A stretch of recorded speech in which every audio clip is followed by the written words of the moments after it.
Más repetidas en el cristianismo. ¿Qué es lo que más hemos escuchado quienes hemos sido educados en una cultura cristiana? Hemos escuchado eso de, en el principio era el verbo era con Dios y el verbo era Dios. ¿Pero qué significa esto? Debemos aprender cuál fue el paso del mito al logos, y que el entendimiento humano, nos guste o no, empezó con el animismo. Explicar todo lo que ocurría en su derredor, en la naturaleza, y lo explicaba desde luego todos los fenómenos que le afectaban al ser humano, lo explicaba de una manera cósmica. Sus dioses eran cósmicos. En el animismo cobraba vida todo. El rayo tiene vida propia. Pasamos al mito.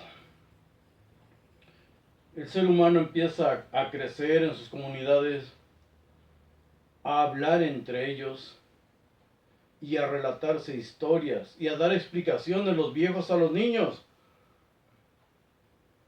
Los cuentos, los mitos.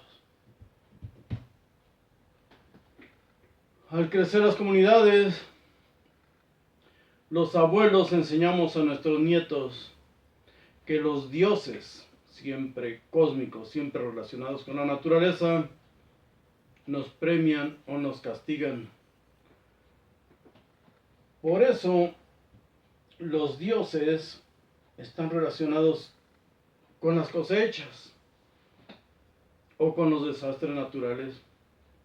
Ese es premio y castigo. Los dioses que hacen llover, o la furia del mar, la furia del océano, el miedo al océano que le tenían antes. Los monstruos marinos mitológicos en todas las culturas aparecen, en todas las culturas, los dioses, los demonios, los monstruos marinos. Todos los dioses matan una serpiente, eso lo vemos en todas las culturas. Y esa serpiente, ese monstruo viene del mar. Léanlo en cualquier cultura, en cualquiera. Desde luego, la judía no va a ser lo menos, al contrario, es la que más. Lo vemos, el monstruo marino bíblico, en Isaías 27:1. Leviatán. Lo vemos en Job 41, versículos 19 al 22. El dragón que está en el mar. Pero el ser humano va evolucionando, tiene que evolucionar. Ellos buscaron respuestas a sus preguntas.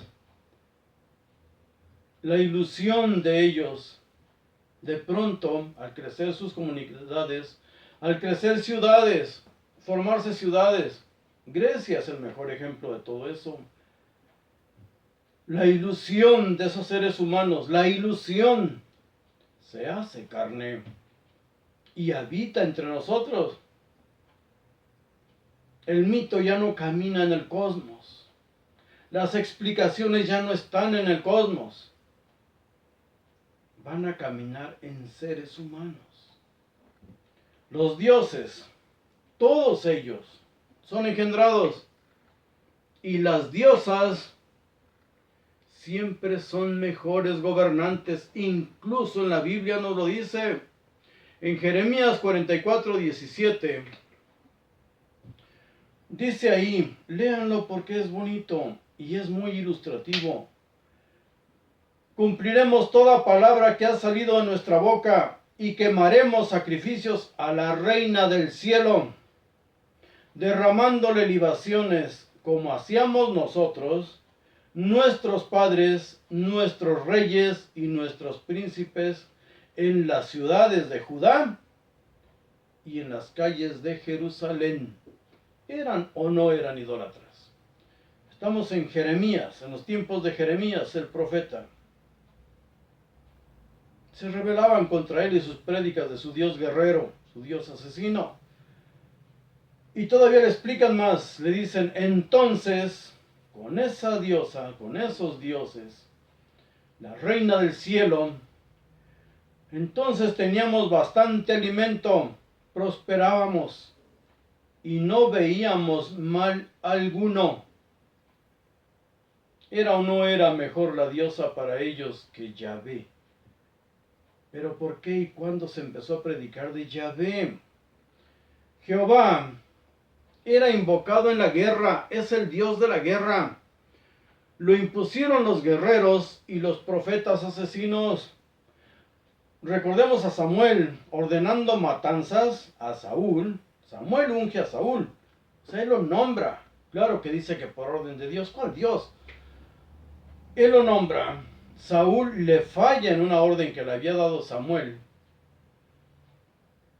Y lo vemos degollando a Agag frente a Jehová, dice ahí. Lean 1 Samuel 15:33. Un profeta asesino. Era el reino ahí de un guerrero. Samuel era un guerrero, un asesino, un hombre de armas. Él nombraba reyes para quitarse problemas, para cargarle a alguien la responsabilidad. En 1 Reyes 18:40 vemos a otro profeta asesino. Elías mata a 850 profetas de los dioses Baal y Asherah.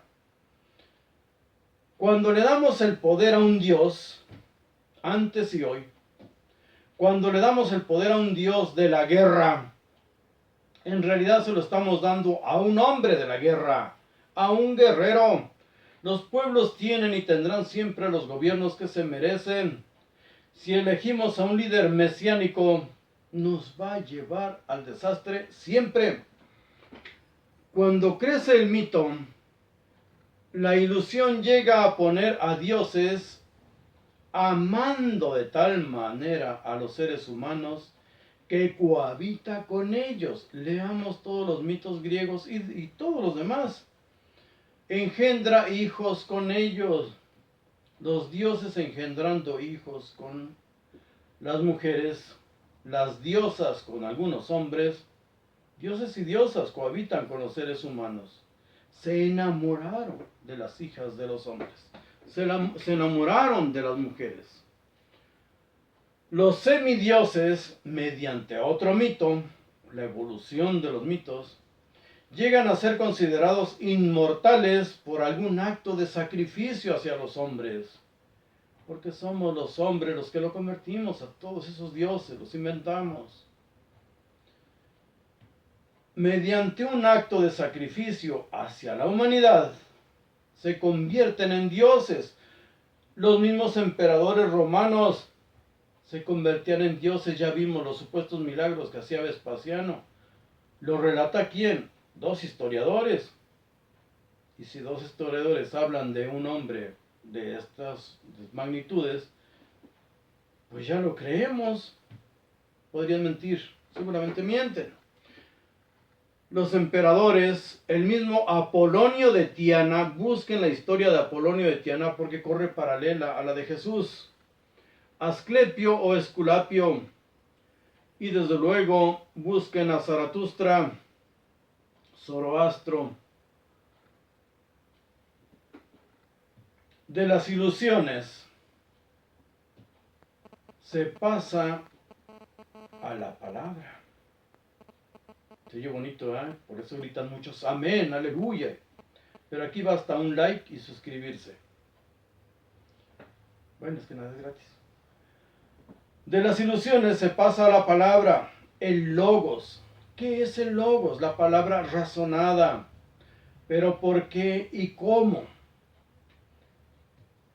Dejar ir a los dioses, dejar de creer en ellos, duele. ¿A quién vamos a culpar de lo bueno o lo malo que nos acontezca? Sentimos vacío, indefensión. Depende de la edad en que los dejemos ir. Pero si somos pequeños, muy pequeños, sentimos angustia. Como cuando nos dicen que Santa Claus no existe o no existía, que eran nuestros padres. quienes lo habían inventado, y ellos nos daban regalos porque nos amaban. Al sentir la angustia, lloramos.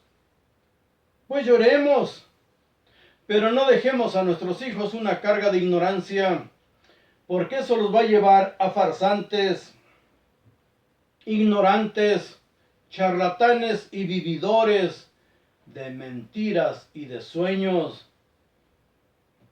No debemos heredar ignorancia a nuestros hijos. Al contrario, esa nueva generación debe encontrar más respuestas o más razonadas. Que nuestros hijos busquen respuestas, no un pastor. Que actúen como seres humanos, seres pensantes, no como animales de corral. Todos los dioses son inventados.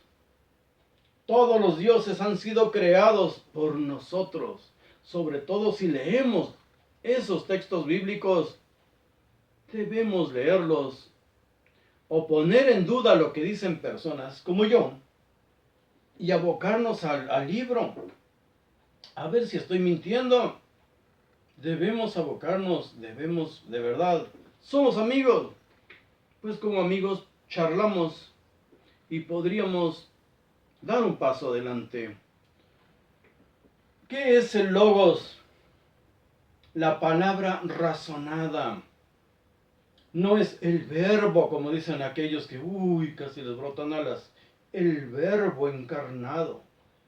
El logos es la palabra razonada. Hay infinidad de definiciones, pero es la palabra razonada. Hablar con razón. Hablar habiendo pensado lo que vamos a decir. Y para hablar de esa forma necesitamos estudio. Y el logos tiene sus propios recursos. Desde luego, también el mito, la leyenda, las parábolas como usaba Jesús y otros muchos, son recursos literarios. Y entre esos recursos literarios está la poesía. ¿Qué nos está diciendo poéticamente Juan en el capítulo 1? Está hablando poéticamente. Esas palabras enamoran. En el principio era el Logos, y el Logos era con Dios, y el Logos era Dios. Este era en el principio con Dios. Todas las cosas por Él fueron hechas, y sin Él nada de lo que ha sido hecho hubiese sido hecho. Así lo dice. En Él estaba la vida, y la vida era la luz de los hombres. Bello, ¿verdad? Pero nosotros que no estamos predicando, vamos a razonar qué dice aquí, pero con el significado real de las palabras. Versículos 12 y 13, leemos: a los que creen en su nombre, les dio potestad de ser hechos hijos de Dios. Cuando creen en su nombre, esto tienen la posibilidad, la potestad de ser hechos hijos de Dios. Hasta entonces, a los que creen. Pero ¿cuál era el nombre? No, Jesús. Busquen el significado de Jesús. Es un nombre greco-latino, es grosero. He aquí el caballo o cerdo acabado. Por eso la primera imagen que se hizo de Jesús, del Dios de los cristianos, era de un caballo crucificado. Lo vamos a ver más adelante. Su nombre era Yeshua o Yahshua, porque tiene un significado. Él era judío. En español sería Josué, pero como hay infinidad de Josués, y como el primero que escribió su nombre fue Poncio Pilato cuando le puso la sentencia arriba de la cruz, se la puso como un latino y se la puso de una manera grosera, ofensiva. Lo estaba crucificando, lo estaba matando. Yahshua tiene un significado: Yahvé salva. A los que creen en su nombre están creyendo que Yahvé salva, que tarde o temprano Yahvé va a volver a salvar al ser humano, si es que alguna vez lo ha salvado de algo. Los hijos de Dios no son engendrados de sangre ni de voluntad de carne, sigue diciendo ahí lo escrito. Los hijos de Dios no son engendrados de sangre ni de voluntad de carne, sino de voluntad de ni de voluntad de varón, sino de Dios. Así dice. El recurso literario que usa aquí Juan es la poesía. Poéticamente nos está diciendo algo. Los que creen en su nombre, Yehoshua. Hay infinidad de traducciones tratando de evadir el Yahvé salva, Yahshua. Pero no se trata de que me crean a mí, se trata de que duden de todos, empezando por mí, y se pongan a leer. En el versículo 14 dice, y aquel verbo fue hecho carne y habitó entre nosotros. El verbo se hizo carne. Ya no la naturaleza, ya no el cosmos, ya no las estrellas. El nuevo vehículo por el que caminaría la sabiduría, el conocimiento, iba a ser el ser humano, el verbo, el logos, la palabra razonada, las respuestas. Ahora van a caminar y van a ser responsabilidad de ir sobre los hombros de los hombres. No más idealizar toros, idolatrar toros. El ser humano, no carneros, no un dios carnero, un ser humano. Y en hebreo, davar, la palabra, davar, es revelar una intención, hablar con un propósito. Cuando se usa esta palabra, se revela una intención de Dios. Y cuando Dios tiene una intención, un propósito, se transforma en un hecho. Si Él no hubiera dicho, sea, hágase, no habría creación. Esto es profundo, esto es serio, esto requiere de verdad varios libros en el cerebro. En el principio el Logos era con Dios y el Logos era Dios. Ya sabemos qué es Logos. La palabra razonada, la razón, pensar lo que decimos. Todas las cosas por Él fueron hechas y sin Él nada de lo que ha sido hubiera sido hecho. Davar, la palabra, la intención, un propósito, voluntad del Eterno. Para los filósofos, para los gnósticos y las religiones, ¿cuál fue el principio de todo? ¿Cómo inició todo? Esto es interesante. Vamos paso por paso. Esto puede ser muy difícil de asimilar para algunos. Por supuesto que sí.